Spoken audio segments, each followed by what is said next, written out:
Merci, Monsieur le Président. Comme première intervention en Chambre sur un projet de loi cet automne, il y a de ces sujets qui sont plus sensibles, qui touchent intrinsèquement les individus que nous sommes, et ce, toute allégeance politique confondue. Il y a souvent la collégialité, mais entendre certains tons de discussion qu'il y a eu il y a quelques instants, il y a quelques heures ou quelques minutes à peine, c'est souvent regrettable, mais ça démontre surtout que ce sont des sujets sensibles et que c'est facile d'interpréter d'une façon inappropriée des propos qui sont lancés comme ça. J'ai des amis dans toutes les parties et puis on réussit à échanger et à accepter nos différences et nos opinions, et je pense que c'est comme ça que le débat doit toujours se perpétrer ici en Chambre. Donc, je vais parler des aspects un peu techniques en premier, puis aussi démontrer certains aspects collatéraux, sociaux, afférents à ces projets de loi qui sont très administrativement, juridiquement, je dirais que je n'ai pas les compétences de discuter en long et en large de ces aspects juridiques. Et j'aimerais surtout dire que je vais partager mon temps avec l'excellent député de Pontiac. Excellent. Oui. Donc, comme je dis, je n'ai pas les compétences de certains de mes collègues et je n'aurai pas la prétention de pouvoir faire la démonstration qu'ils font, mais surtout de parler un peu de l'aspect social, des répercussions souvent de les sujets comme la délinquance et surtout les agressions aux mineurs. Mais je vais quand même parler un peu du technique. Ce texte du projet de loi qu'on a en notre présence va modifier le code criminel afin d'augmenter les peines minimales obligatoires et les peines maximales prévues pour certaines infractions sexuelles commises contre des enfants, augmenter les peines maximales prévues pour la violation d'une ordonnance d'interdiction, d'une ordonnance de probation ou d'un engagement de ne pas troubler l'ordre public, préciser et codifier les règles relatives à l'imposition de peines consécutives et concurrentes, exiger que les tribunaux imposent, dans certains cas, des peines consécutives aux délinquants ayant commis des infractions sexuelles contre des enfants, prévoir que le tribunal qui inflige une peine à tout délinquant tienne compte des éléments de preuve établissant le fait que l'infraction en cause a été perpétrée alors que celui-ci faisait l'objet d'une ordonnance déjà ou qu'il bénéficiait d'une libération conditionnelle. Mais il va aussi modifier la loi sur la preuve au Canada afin de veiller à ce que les conjoints des personnes accusées soient des témoins habiles à témoigner et contraignants pour le poursuivant dans les affaires en matière de pornographie juvénile. Mais laissez-moi vous dire que dans certains milieux, faire témoigner des proches, ça c'est difficile et on a rarement le consentement. Donc, je me pose la question, comment est-ce qu'on pourra mettre en place une mécanique, quelque chose afin de mettre en action cette modification-là. Ça va aussi modifier la loi sur l'enregistrement des renseignements sur les délinquants sexuels en vue d'accroître les obligations des délinquants voyageant à l'étranger. Édicter une loi sur la banque de données concernant les délinquants sexuels à risque élevé, qui porte création d'une banque de données qui est accessible au public et contient les renseignements préalablement rendus accessibles au public par un service de police ou toute autre autorité publique sur des personnes qui sont déclarées coupables d'infractions sexuelles visant les enfants et présentant un risque élevé de commettre des crimes de nature sexuelle. On a vu des histoires par le passé où les gens de quartier se mobilisaient pour se faire leur propre justice là-dessus. Donc, c'est un peu aberrant, mais des fois, c'est en manque de ressources ou en manque de solutions face à des problèmes. On verra comment ça aussi, ça sera appliqué. Et bien sûr, ça va modifier d'autres lois en conséquence. On le veut avec les conservateurs, c'est tout le temps des projets quasi-omnibus. Mais son titre simplifié, loi sur le renforcement des peines pour les prédateurs d'enfants, ne simplifie en rien, comme je le disais, un sujet aussi sensible et surtout le processus dans lequel ce projet de loi est engagé. On l'a vu aussi récemment, les conservateurs édictent des projets de loi mettent en action diverses dispositions, n'allouent pas de ressources et, conséquemment, les provinces, c'est souvent les provinces, les territoires, qui sont tributaires des effets collatéraux, les conséquences financières.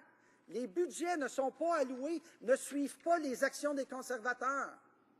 C'est déplorable, parce que, comme je l'ai dit, les répercussions sociales de mesures comme celle-là sont importantes. Sont importantes si on n'alloue pas de budget, soit aux victimes, surtout aux victimes, devrais-je dire, mais aussi à la réinsertion sociale, puisque certains de ces délinquants, je vais dire certains, je ne suis pas un expert, sont récupérables, certains le sont moins. Comme je l'ai dit, je viens de le dire, je ne suis pas un expert pour en juger.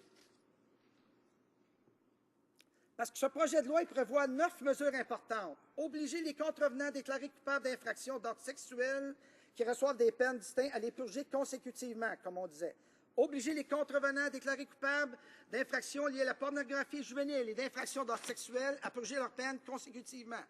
On va alourdir les peines d'emprisonnement minimales et maximales liées à certaines infractions d'ordre sexuel contre les enfants. On a souvent entendu des gens répondre sur des blogs ou sur tous les médias sociaux qu'il y a présentement. Un tel vient d'être reconnu coupable d'agression. La peine est insuffisante, la peine est injuste. Et ensuite, on va retrouver le délinquant à nouveau dans la rue, dans le même quartier. Donc, j'espère que les dispositions prévues à cette loi feront en sorte que des situations malheureuses ne se reproduisent pas. C'est souvent, comme je dis, les effets collatéraux d'implication, d'implémentation, c'est de l'anglicisme, excusez-moi, mais de mise en application d'un projet de loi, et on n'est pas conséquent des répercussions dans la société, dans les communautés. Donc, on va alourdir les peines. Veiller à ce qu'un crime commis pendant une période de détention à domicile, oui, libération conditionnelle, libération d'office, ou de sortie autorisée sans surveillance constitue une circonstance grave dans les déterminations de la peine. Veillez à ce que le conjoint puisse témoigner. Ça, je l'ai dit tout à l'heure, c'est souvent extrêmement difficile, soit pour la pornographie juvénile ou pour des actes dont les conjoints, les conjointes, les enfants, les parents, les amis ont été témoins. Tout dépend du milieu, le milieu de vie. Le gouvernement conservateur, depuis quelques années, a détruit le tissu social. Il y a des régions, on a parlé des banques alimentaires dernièrement, qui sont laissées à elles-mêmes. Quand on détruit le tissu social et qu'on laisse les gens à eux-mêmes, sans espoir, il y a toutes sortes de choses qui se perpétuent dans notre société et il y a des choses graves qui peuvent arriver. Et les gens ne savent pas comment agir, comment réagir. Parce que rappelons une chose, le principe énoncé dans le Code criminel à la partie 23, article 718, quant à la détermination de la peine. Il s'agit de dénoncer un comportement illégal, dissuader les délinquants qui comptent de commettre des infractions, isoler au besoin, en augmentant les peines, les délinquants du reste de la société, mais entre autres, et ça je vais mettre l'accent là-dessus, favoriser la réinsertion sociale des délinquants. On en a parlé précédemment, il y a de mes collègues qui ont fait des interventions là-dessus. Favoriser la réinsertion sociale des délinquants. Quand on durcit les lois dans un pays comme le nôtre, ou tout autre pays industrialisé et moderne, et tout à l'heure on citait des exemples ailleurs dans le monde, il est important, merci M. le Président, d'inclure, de penser aux effets si on ne porte pas attention au fond du problème. Non pas la forme, mais le fond du problème. Le fond du problème, c'est quoi? Isolation, drogue, alcool et bien sûr, pornographie juvénile qui est rendue tellement facile avec les médias sociaux aujourd'hui. l'éclatement de la famille, parce qu'à force de diminuer le tissu social, les deux parents sont obligés de travailler. Des fois, deux travaillent. On laisse les enfants à la maison. Et puis, qu'est-ce qui arrive? On a accès facilement sur Internet de tout ce qu'on veut. Tout ce qu'on veut. J'avais tellement de choses. 3 pages encore, Monsieur le Président. 3 pages encore. C'est injuste parce que je devrais... Merci beaucoup, Monsieur le Président, et puis je vais attendre les questions là-dessus. J'avais plein d'autres choses à dire. Compton-Stanstead. The Honourable Member for Compton-Stanstead. Merci, Monsieur le Président. Thank you, Mr. Speaker. Comme première intervention en Chambre sur un projet de loi, As a first intervention in this House on the bill, there are some subjects that intrinsically affect us as individuals, and they affect members of all political stripes. Now, oftentimes we see collegiality. However, hearing the tone of certain discussions a few moments ago, a few hours ago, a few moments ago, in fact, I find it regrettable, but what it does is show, above all, first and foremost, that these are very sensitive issues, and that it's easy to interpret in an inappropriate way comments that are made. Now, I have friends in all parties, and we succeed in discussing issues, accepting our differences of opinion, and I think that that's the way debate must continue here in this House. I'm going to be starting off with some of the technical aspects of this bill and some of the social aspects of the bill relating to these bills that are highly administrative in nature. Now, I don't have the knowledge to delve into great depth on the legal aspect of this, but I would like to say, before I forget, that I'll be sharing my time with the Honourable Member for Pontiac as well. Now, as I said, I don't have the skill sets of some of my colleagues, and I won't claim that I can demonstrate the legal technicalities, but talking about the issue of delinquency, the social consequences, and these other issues I'm going to focus on, and I'm going to focus on some of the aspects. Now, this bill that we're currently looking at will change the criminal code in order to increase mandatory minimum penalties and maximum penalties for certain sexual offenses against children. It will increase maximum penalties for violations of prohibition orders, probation orders, and peace bonds. It will clarify and codify the rules regarding the imposition of consecutive and concurrent sentences, require courts to impose, in certain cases, consecutive sentences on offenders who commit sexual offenses against children, and ensure that a court that imposes a sentence must take into account consideration evidence that the offense in question was committed while the offender was subject to a conditional sentence order or released on parole, statutory release, or unescorted temporary absence. It amends the Canada Evidence Act to ensure that spouses of the accused are competent and compellable witnesses for the prosecution in child pornography cases. And allow me to say that in some circles, having loved ones give evidence is very difficult, and there is rarely consent. So I wonder how we will be able to put in place the mechanics necessary to implement this change. At any rate, the bill will also amend the Sex Offender Information Registration Act to increase the reporting obligations of sex offenders who travel outside Canada. It enacts the High-Risk Child Sex Offender Database Act to establish a publicly accessible database that contains information that a police service or other public authority has previously made accessible to the public with respect to persons who are found guilty of sexual offenses against children and who pose a high risk of committing crimes of a sexual nature. Now, we've seen situations in the past where people mobilized to exact their own justice in that regard. And sometimes it's because there's a lack of solutions, a lack of resources, etc. And we can look at how that will apply. And finally, this bill will make consequential amendments to other acts. And as we've seen, many of the Conservative bills are almost omnibus in nature. Now, its a short title, Tougher Penalties for Child Predators Act, doesn't make the process involved here any simpler. Now, as we've also seen, the Conservatives also enact legislation that will put in place a number of provisions, but they don't allocate the necessary resources.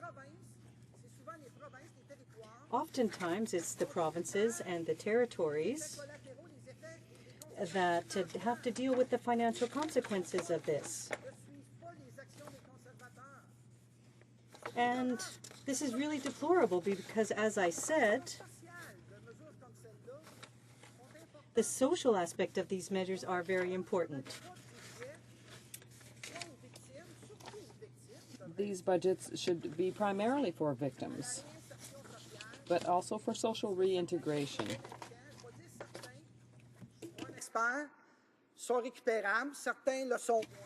Some people do more, some people do less. As I said, I'm not the expert who is really well placed to judge this. Because this bill provides for 9 significant measures requiring those convicted of contact child sexual offenses against multiple children to serve their sentences consecutively. We're going to increase maximum and minimum prison sentences for certain child sexual offenses. We've often heard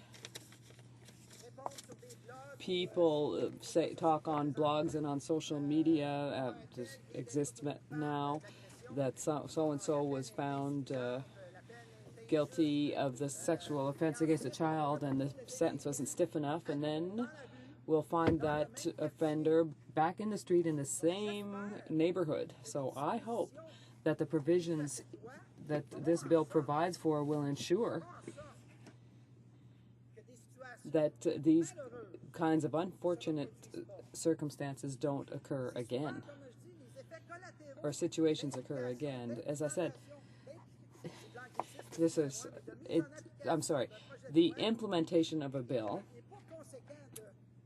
is one thing, but we're not always aware of the repercussions in society and in communities.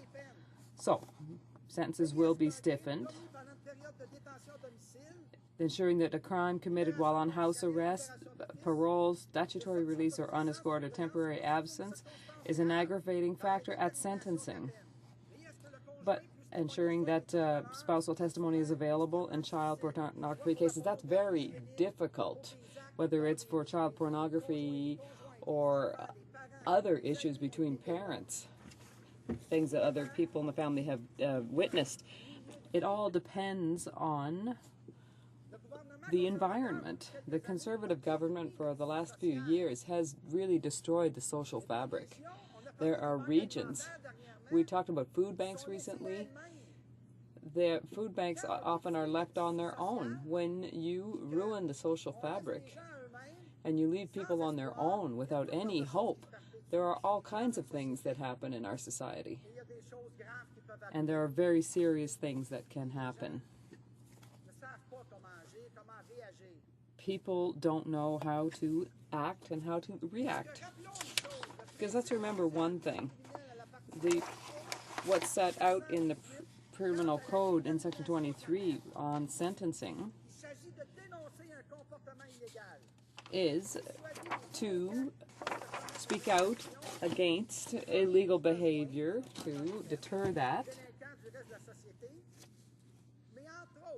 But, among other things, and I want to emphasize this, to promote the social reintegration of offenders.